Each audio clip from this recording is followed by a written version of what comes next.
Bismillahirrahmanirrahim. Assalamualaikum warahmatullahi wabarakatuh. Saudaraku pemirsa MTA TV, pendengar radio Persada FM, MTA FM, dan juga seluruh radio jaringan dimanapun Anda berada. Alhamdulillah, alhamdulillahirabbil alamin, atas berkah nikmat dari Allah SWT kita bisa bertemu pada pagi hari ini. Salawat dan salam selalu kita curahkan kepada junjungan kita Nabi Muhammad Sallallahu Alaihi Wasallam beserta keluarga, sahabat, dan para pengikutnya. Pemirsa MTA TV dan pendengar radio dimanapun Anda berada, bagaimana kabar Anda pada pagi hari ini? Semoga dalam keadaan baik, sehat, berbahagia, dan selalu dalam lindungan Allah Subhanahu wa Ta'ala. Pemirsa, senang sekali saya Azalia Latifah dapat kembali menjumpai Anda dalam program Buah Hati, program yang setia menemani ayah bunda dalam belajar ilmu parenting maupun pengasuhan untuk buah hati. Pemirsa, di pagi hari ini kita akan membahas tema yang lekat sekali dengan kehidupan keseharian kita nih. Kalau kita melihat anak-anak di sekitar kita itu memiliki sikap atau sifat yang sama dengan orang tuanya, atau bahkan tanpa kita sadari anak kita sendiri memiliki perilaku atau karakter sesuai dengan orang tuanya atau kita. Nah, sesuai tema kita hari ini yakni akhlak anak, cerminan orang tua. Nah, untuk membahas hal ini lebih dalam, di studio MTA TV sudah hadir narasumber dari Keputrian MTA Pusat, juga sekaligus praktisi pendidikan anak usia dini, yakni Ibu Islamiyatun Sujudi SPD. Langsung saja kita sapa beliau terlebih dahulu. Assalamualaikum warahmatullahi wabarakatuh, Bu Is. Waalaikumsalam warahmatullahi wabarakatuh. Masya Allah, bagaimana hari ini kabarnya? Alhamdulillah sehat, Mbak Latifah. Alhamdulillah sehat. Bu Is, hari ini kita akan membahas akhlak anak, cerminan orang tua. Nah, Bu Is, kenapa hari ini kita membahas tema tersebut? Apakah itu sering kita jumpai dalam kehidupan sehari-hari? Ya. Sebelumnya ya, Assalamualaikum warahmatullahi wabarakatuh. Alhamdulillah nahmaduhu wa nasta'inuhu wa nastaghfiruh wa na'udzubillahi min sururi anfusina wa min sayyiati a'malina may yahdihillahu fala mudhillalah wa may yudlil fala hadiyalah. Rabbi shrah li sadri wa yassir li amri wahlul 'uqdatam min lisani yafqahu qawli. Alhamdulillah, marilah kita senantiasa memanjatkan puji syukur kehadirat Allah Subhanahu wa Ta'ala karena sampai saat ini kita masih bisa untuk melaksanakan aktivitas yang baik, dan pada hari ini kita masih bisa menyimak di acara program Buah Hati di MTA TV. Pendengar yang berbahagia, sholawat dan salam semoga senantiasa tercurah pada junjungan kita Nabi Muhammad SAW beserta para keluarga, sahabat, dan pengikut setianya hingga akhir zaman. Ya, Mbak Latifah, alhamdulillah pada pagi hari ini ya kita membahas tema bagaimana tentang akhlak anak itu memang cerminan dari orang tua, Mbak ya. Jadi memang sebagaimana kita ketahui bahwa anak itu memang paling terdekat itu dengan orang tua, terutama ibu, nggih. Apabila apalagi dalam suatu hadis itu al-ummu madrasatul ula. Jadi ibu itu sekolah pertama bagi putra-putrinya. Itu jadi karena kita paling dekat, orang tua itu paling dekat, itu ya otomatis tanggung jawab yang untuk memberikan, untuk menjadikan anak-anaknya nanti baik, itu yang pertama adalah orang tua, karena anak itu, akhlak itu adalah perilaku, sikap, dan kebiasaan yang mencerminkan karakter baik sesuai ajaran Islam dan norma sosial. Ya, jadi akhlak baik itu bermacam-macam, itu bisa jujur, sabar, sopan, bertanggung jawab, dan itu harus dimulai sejak dini, kalau tidak dari orang tua siapa lagi? Mungkin kalau ada anak yang ditinggal orang tuanya, itu bisa orang-orang yang di yang terdekat di antara kita. Jadi itu ya Mbak ya. Jadi mengapa memang akhlak anak itu cerminan dari orang tua itu ya karena orang tua itu yang harus bertanggung jawab, untuk mendidik putra putrinya, begitu nih. Jadi orang yang terdekat dengan anak itulah yang membentuk mereka lah yang membentuk karakter anak. Baik. Tapi sebelum kita bahas lebih dalam nih Bu, nah kita persilahkan bagi pemirsa dan pendengar yang ingin bertanya, kami buka pertanyaan, lain pertanyaan di telepon di 0271 679 3000 maupun melalui pesan WhatsApp maupun SMS di 0811 255 3000. Baik, Ibu tadi disebutkan bahwa ada berbagai macam karakter anak yang bisa ditanamkan sejak dini. Tadi disebutkan jujur, tanggung jawab seperti itu. Nah, itu apa sih pentingnya akhlak baik tersebut bagi buah hati kita? Iya. Hal itu sangat penting sekali ya Mbak ya bagi anak-anak karena memang itu nanti yang akan terus dibawa anak sampai dewasa sampai kapanpun, dan itu pembentukannya itu tidak serta-merta, tidak sekali dua kali, tapi memang perlu berulang-ulang dan anak-anak perlu memang anak itu peniru ulung ya, Jadi apa yang dilihat oleh orang tua kita itu anak-anak akan lebih meniru, dan anak-anak itu biasanya memang banyak itu meniru yang meniru yang sikap atau perkataan yang tidak baik itu anak-anak lebih cepat merespon ya daripada, makanya karena anak itu pembentukannya itu lebih sekarang dari dini itu nanti akan lebih mudah untuk mengetahui. Jadi makanya dari sejak dini itu supaya karakter-karakter tersebut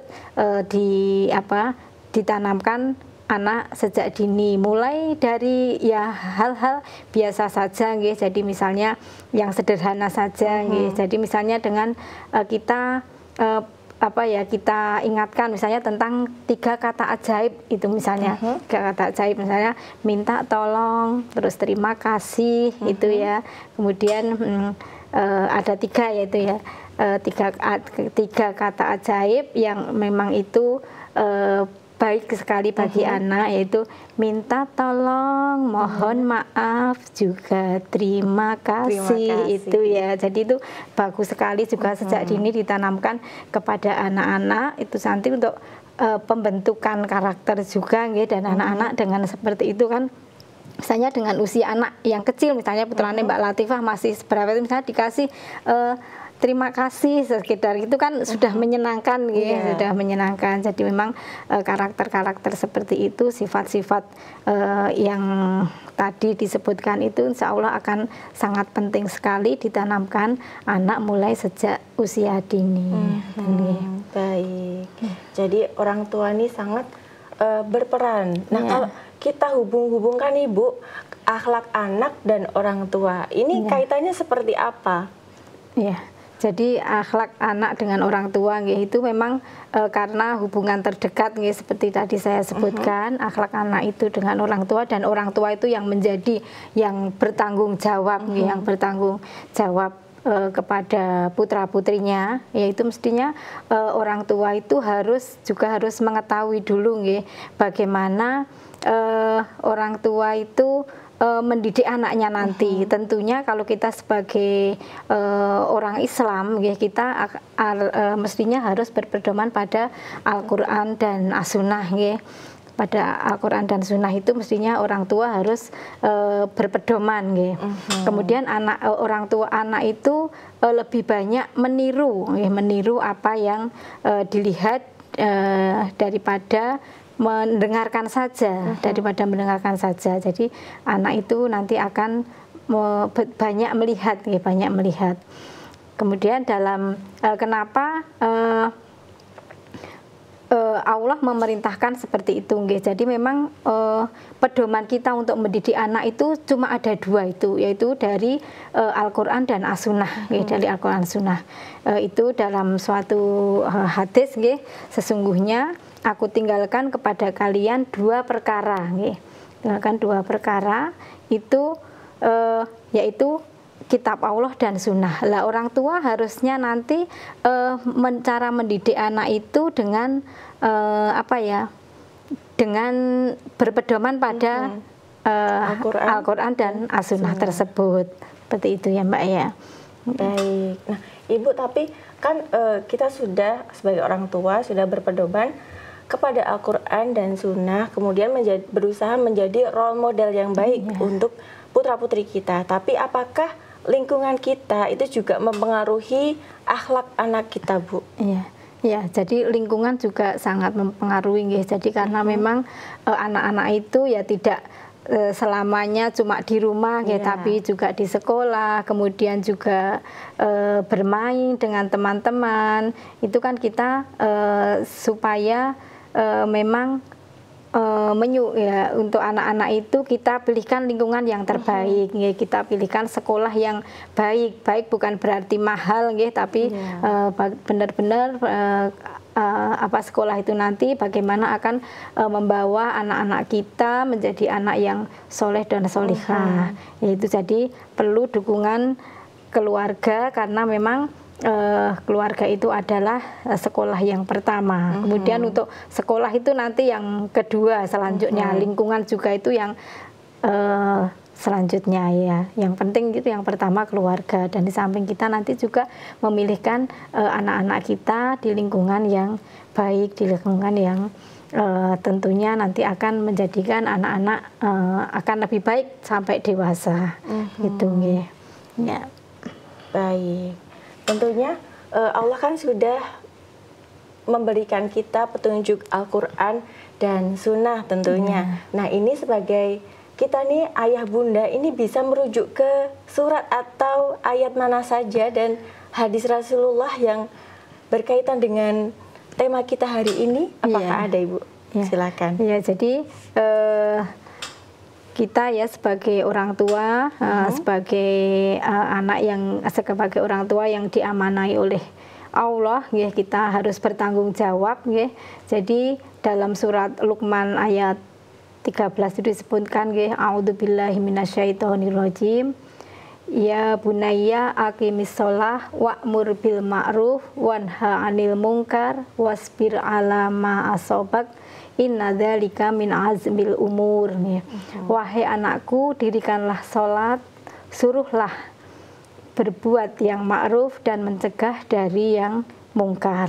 Itu Kemudian dalam ayat ini Allah betul-betul memerintahkan kepada kita, anak-anak itu dari sejak dini itu sudah diperintahkan untuk mengerjakan sholat, untuk berbuat yang baik dan sebagainya.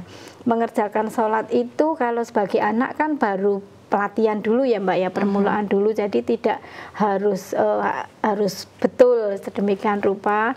Kemudian anak-anak itu yang penting itu selalu diingatkan, kemudian juga orang tua juga memberi contoh.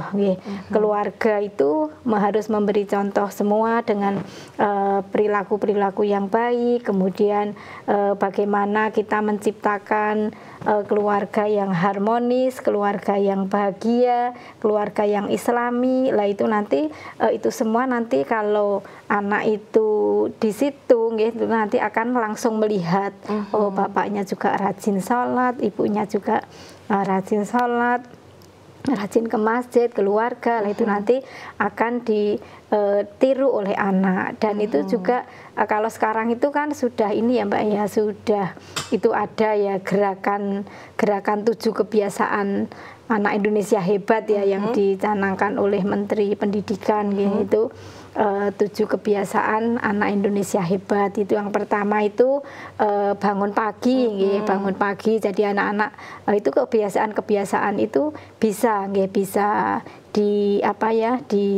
ditanamkan ke anak sejak dini. Bahkan itu sudah anak-anak sudah tidak asing lagi dengan kata-kata itu, apalagi yang di sekolah TK itu ada 7 kebiasaan anak Indonesia hebat itu dengan lagu kan, sekarang sudah dengan lagu.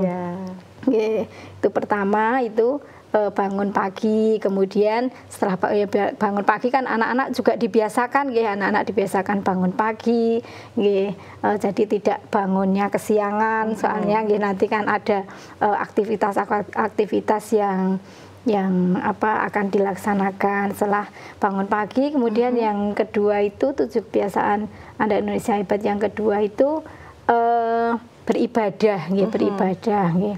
Sholat, dan kemudian mestinya nanti anak diajak ke masjid, kemudian berolahraga. Ya berolahraga kan untuk mendukung aktivitas anak-anak biar anak-anak sehat. Nanti soalnya anak-anak itu nanti diharapkan untuk menjadi generasi penerus bangsa ini. Jadi bagaimana biar anak-anak sehat. Kemudian untuk selanjutnya gemar belajar nih, biar anak-anak itu juga selain sehat, selain beribadahnya juga bagus, tapi anak-anak juga gemar belajar. Kemudian makan makanan bergizi, ya, jadi didukung dengan makan makanan yang bergizi agar anak Indonesia itu tumbuh sehat dan kuat nggih. Kemudian selanjutnya itu bermasyarakat nggih. Jadi walaupun anak-anak mulai dari sekarang itu kita memang membiasakan anak-anak juga bersosialisasi, bermasyarakat nggih, itu penting sekali juga. Kemudian yang ketujuh nggih, yang ketujuh itu cepat tidur untuk istirahat. Jadi tidurnya itu tidak malam-malam gitu nggih, jadi tidak malam-malam. Jadi biar anak-anak itu nanti juga fresh. Kalau tidurnya malam-malam kan nanti juga tidak bagus nggih buat anak-anak, untuk keseimbangan tubuh juga tidak bagus. Jadi itu 7 kebiasaan Anak Indonesia Hebat itu juga sudah dicanangkan itu Bu. Jadi perlu juga untuk anak-anak muslim, anak-anak kita itu kebiasaan itu juga perlu sekali ditanamkan kepada anak-anak mulai dari keluarga nggih, mulai dari keluarga. Seperti berarti itu Mbak. Dari 7 kebiasaan anak baik itu orang tua juga harus memahami dan mengamalkan terlebih dahulu ya Bu ya. Walaupun ini menjadi program pemerintah, tetapi orang tua di sini kaitannya sangat erat sekali seperti itu. Tidak salah lah ya, kalau orang tua juga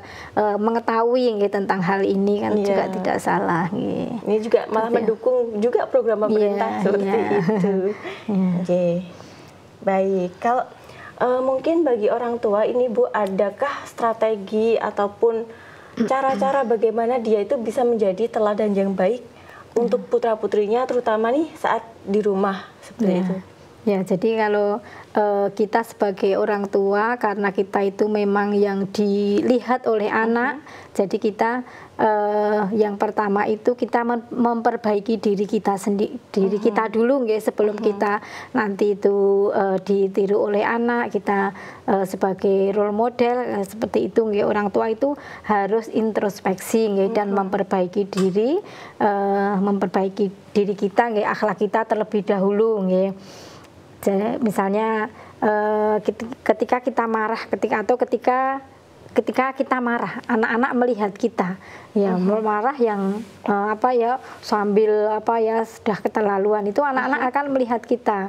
Itu mestinya itu perlu orang tua juga harus perlu introspeksi diri. Kemudian kalau marah juga tidak pakai kata-kata yang kotor, dengan membentak-bentak, dengan kata-kata kasar. Ya misalnya boleh marah, boleh, tapi kan misalnya sebagaimana yang diajarkan kepada kita, oh kalau marah itu ya sebaiknya kita karena marah itu terasa panas begitu ya kan, sebenarnya kita ya untuk wudhu, sholat seperti itu. Jadi kalau ya marah, kalau orang itu kan marah juga biasa nggih, ada yang penting tidak marah-marah yang ini nggih, tidak sering marah nggih. Kemudian dalam hadis itu anak-anak juga disebutkan nggih, la taghdab walakal jannah, jangan marah dan bagimu surga. Itu nggih. Jadi itu juga diajarkan kepada anak-anak, boleh marahnya itu cuma sebentar saja, atau murid malah tidak sampai sampai tantrum seperti itu nggih. Jadi kita ajarkan kepada anak-anak juga. Jadi sebagai orang tua harus introspeksi, orang tua harus introspeksi, memperbaiki akhlak terlebih dahulu seperti itu nggih. Nah Bu, tapi misal kalau anak sudah terlanjur memiliki emosi yang meledak-ledak seperti itu. Nah, apa yang bisa dilakukan oleh orang tua untuk meredam seperti itu atau merubah kedepannya agar tidak seperti itu lagi? Ya, jadi memang anak yang kita jumpai itu memang ada ya yang sering seperti itu, itu bahkan di sekolah-sekolah pun juga anak itu ada yang temperamen, ada yang sifatnya seperti itu memang ada 1-2 itu ada setiap tahun itu mesti ada yang kita jumpai itu tidak semua anak nurut gitu enggak ya, tapi memang ada yang seperti itu. Itu lambat laun kalau kita nasihati itu juga insya Allah bisa insya Allah bisa. Jadi ketika marah seperti itu udah kita diamkan dulu. Tapi kalau langsung kita nanti ini ya belum tentu mau jadi kita kalau sudah nanti kita sudah tenang, nanti kita nasihati kita nasihati, kita ajak berdialog. Kalau seperti marah seperti itu loh, nanti kamu tidak punya teman tidak punya teman. Kemudian kita juga nanti akan akibatnya juga ke diri kita sendiri jadi kita nasihati pelan-pelan, insya Allah itu nanti juga akan bisa atau kita ceritakan suatu saat kita menceritakan bagaimana akibat anak yang marah. Itu seperti itu anak-anak itu lebih masuk juga Mbak dengan cerita-cerita gitu lebih mendongeng atau cerita gitu anak-anak juga lebih masuk memahami seperti itu ya. Baik, Bu Is, ini tadi sudah dan pemirsa tadi sudah disebutkan salah satu strategi menjadi teladan bagi anak yaitu memperbaiki diri. Tapi Bu Is nanti kita sambung lagi di segmen berikutnya. Ya, baik pemirsa dan pendengar dimanapun Anda berada, tetap saksikan program Buah Hati setelah informasi-informasi menarik berikut ini.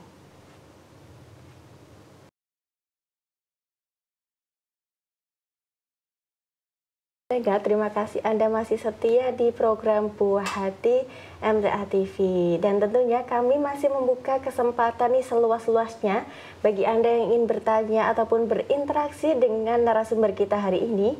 Kami persilahkan di telepon 0271 679 3000 ataupun melalui pesan WhatsApp dan SMS di 0811 255 3000.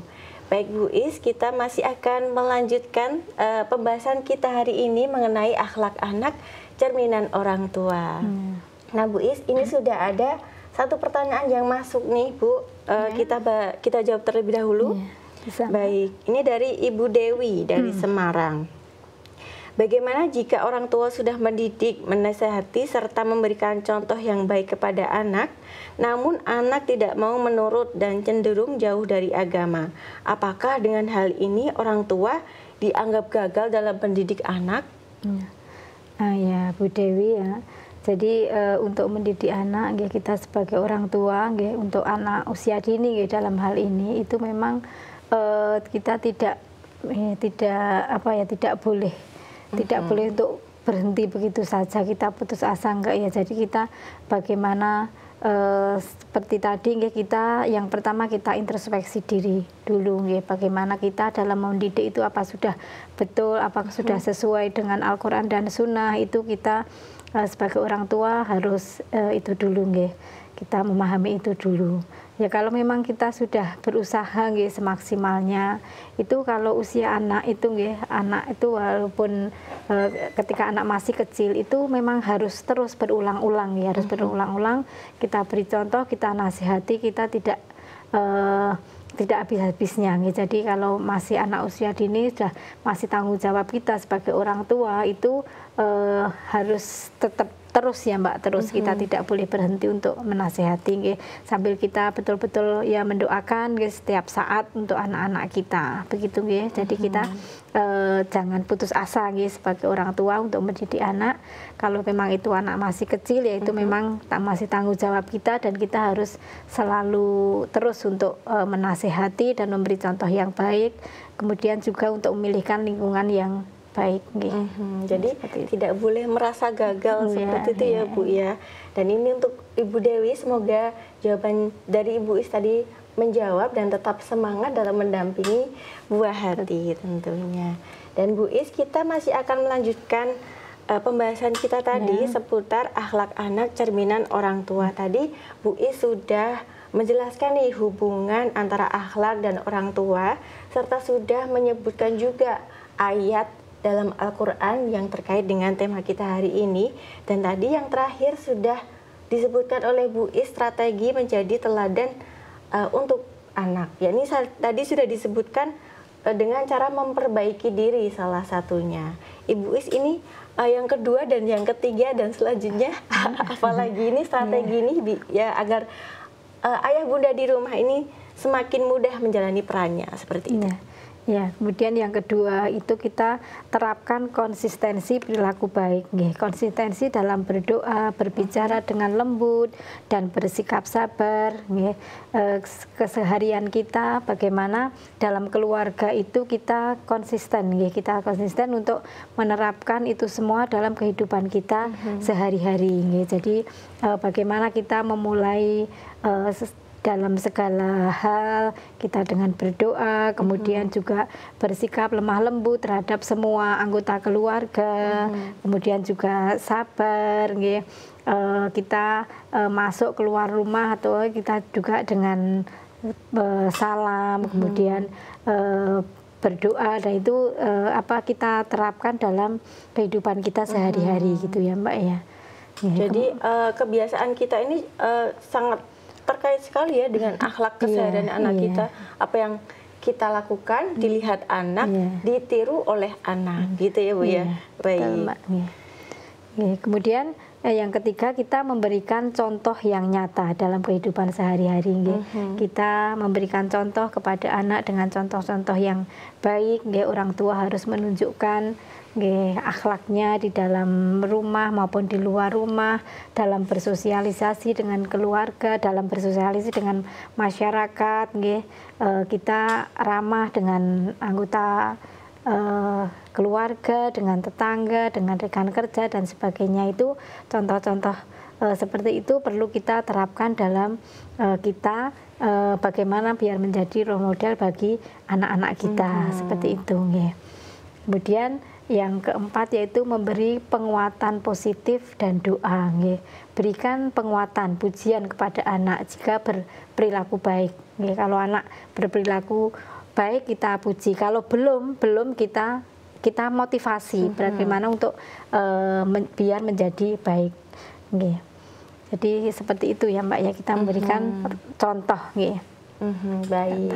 Jadi strategi-strategi menjadi teladan bagi anak ini tadi ada 4 poin yang disampaikan oleh Bu Is. Yang pertama, memperbaiki diri. Yang kedua, menerapkan konsistensi. Yang ketiga, memberikan contoh nyata dalam kehidupan sehari-hari. Dan yang keempat, memberikan penguatan positif dan serta mendoakan buah hati kita. Nah, Bu Is tadi menyebutkan bahwa pernah menangani anak yang tantrum yang di sekolah. Nah, apakah ini ada kaitannya dengan lingkungan sekolah? Anak mempengaruhi akhlaknya juga di rumah oleh orang tuanya dan di sekolah oleh para guru. Apakah itu juga saling berkaitan, Bu? Ya sebenarnya itu ya berkaitan. Kadang anak-anak yang tantrum itu bisa juga dibawa dari rumah juga bisa, anak seperti itu juga nanti ya kadang ada ya seperti itu. Itu kemudian di sekolah juga bersikap berperilaku seperti itu banyak kejadian seperti itu anak-anak. Yang penting anak-anak itu tetap kita nasihati, dan untuk anak-anak yang lain anak-anak yang lain kan biasanya juga melihat hal seperti itu juga kita nasihati dengan baik, seperti itu Mbak. Jadi kita tidak kita tidak jemu-jemu untuk selalu menasihati anak. Bagaimana kalau anak-anak bersikap seperti itu, kita gambarkan juga nanti akibatnya kalau bersikap seperti itu bagaimana nanti akibatnya juga kita beritahukan kepada anak-anak. Nah, berarti orang tua dan guru ini apakah juga harus saling berkolaborasi atau berkomunikasi untuk mendidik anak seperti itu, Bu? Iya, jadi memang itu sangat penting kolaborasi antara orang tua dengan anak itu sangat penting sekali. Itu Ya harus nggih, harus kita laksanakan seperti itu, karena nanti kalau kita hanya searah saja itu tidak akan menjadikan anak lebih baik nggih. Jadi dua arah kita saling berinteraksi antara orang tua dengan pendidiknya di sekolah nggih. Kita saling menanyakan bagaimana anak kami di sekolah, atau juga gurunya misalnya anaknya di sekolah kok seperti ini, bagaimana kebiasaannya di rumah, itu perlu kita diskusikan itu sangat penting sekali, karena ada waktu-waktu untuk sekolah dan orang tua itu memang ada interaksi itu memang sudah disediakan waktu jadi biasanya setiap sekolah itu mungkin dengan buku penghubung atau dengan di WA group atau pada pertemuan ketika pertemuan wali murid seperti itu. Jadi harus ada interaksi antara keduanya, dan jangan menyepelekan ketika orang tua itu di undangan wali undangan dari sekolah jadi kita jangan menyepelekan jadi kadang itu malah wis apa penting, padahal itu sangat penting sekali apalagi ketika mengambil rapot itu wis diwakilke Mbak wae nanti dijikuk sok ben pas masuk aja, itu sepertinya kok kita menyepelekan padahal itu penting sekali apalagi untuk anak kecil untuk anak kecil juga penting sekali kita akan mengetahui bagaimana perkembangan anak-anak kita, walaupun neng TK tidak jiko rapot seperti itu kan gitu menyepelekan padahal itu sangat penting sekali. Anak-anak itu ini ya Mbak ya, kalau di sekolah itu apa yang di rumah itu semua diceritakan, jadi kadang itu malah membuka aib orang tuanya itu juga ada berarti jadi harus berhati-hati iya. Jadi anak-anak itu memang kan polos begitu juga bagaimana ketika di sekolah Bu Guru bagaimana itu mestinya juga diceritakan kepada orang tuanya. Anak itu soalnya polos sekali, apapun yang terjadi itu diceritakan dengan sebenarnya gitu jadi makanya kita sebagai orang tua harus memberikan contoh yang baik tadi, memberikan teladan yang baik, kemudian juga antara orang tua dengan guru itu juga harus ada komunikasi yang baik seperti itu. Baik Bu Is, ini ada pertanyaan yang masuk melalui WhatsApp. Ini saya bacakan terlebih dahulu Bu, atau melanjutkan dulu? Monggo. Ini jadi Ibu Zahra dari Karanganyar. Ini cukup panjang, saya bacakan semua ya Bu ya. Izin bertanya, Bu, saya memiliki anak usia 20 bulan dan di lingkungan sekitarnya ada anak saudara saya samping rumah usia 4 tahun dan 2 tahun. Dalam keseharian saya sangat menjaga pergaulan anak karena anak saudara saya ini bisa dibilang sangat bandel, kasar dan suka memukul-mukul sampai orang tuanya pun suka marah-marah saat mengasuhnya. Kadang kalau pas main bareng itu suka berantem, mukul-mukul sampai lempar-lempar barang. Saat itu anak saya hanya lihat saja, tapi tiba-tiba di dalam rumah suka menirukan. Sejak saat itu saya mulai menjaga jarak anak dengan anak saudara karena takut jika anak saya nanti akan berperilaku kasar seperti anak saudara saya. Yang saya tanyakan, apakah sikap saya dalam menjaga perilaku anak ini salah Bu? Karena menurut saya di usia anak saya yang sekarang itu, anak saya lebih mudah diatur dengan tidak terlalu sering main bersama mereka. Jika sikap saya dalam mendidik karakter anak tersebut salah, mohon bimbingan dan solusinya. Langkah apa yang bisa saya lakukan? Seperti itu. Ibu Zahra ya. Jadi memang tadi anak itu peniru ulung ya. Jadi apa yang dilihat itu mudah sekali untuk ditiru oleh anak-anak kita, yaitu karena masih saudara itu tadi ya Mbak, masih satu lingkungan itu kita juga berperan ya Mbak, kita sebagai walaupun itu bukan anak kita tapi kan kita juga punya peranan penting ya, soalnya itu nanti juga akibatnya itu juga terhadap anak-anak kita. Jadi ya kita misalnya kita membatasi dulu nggak apa-apa, tapi kita juga harus punya tanggung jawab untuk anaknya saudaranya tadi, lebih bagus juga kita nasihati, kita nasihati, karena kan tadi usianya juga lebih dewasa, lebih nggak terlalu jauh, 2 tahun dan 5 tahun. Iya. Itu juga kita menjadi tanggung jawab, barangkali nanti kita bisa didengarkan, jadi kita juga minta izin kepada orang tuanya, insya Allah kalau itu memang hal yang baik, itu insya Allah nanti akan diterima oleh orang tuanya. Jadi kita memang memilihkan lingkungan yang baik itu memang sangat penting, sangat penting. Dan kita juga menasihati anak-anak kita, anak putranya Ibu Zahra tadi, jadi kita kan anak tadi sudah melihat, kita terangkan kepada anak kita sendiri, oh itu seperti perilaku seperti itu, apakah baik, kita bicarakan kepada anak itu, nanti akan menjawab kalau seperti itu nanti akibatnya seperti ini, akibatnya akan tidak baik, tidak punya teman, ibunya jadi tidak sayang. Itu nanti juga anak kita juga tetap diberitahu ya Mbak, yang diberitahu bahwa itu sesuatu hal yang tidak baik, maka kita tidak boleh seperti itu, kita contoh teman-teman yang baik. Sambil anaknya saudara kita tadi juga kita nasihati juga, mungkin dengan orang tuanya atau langsung putranya sendiri juga bisa.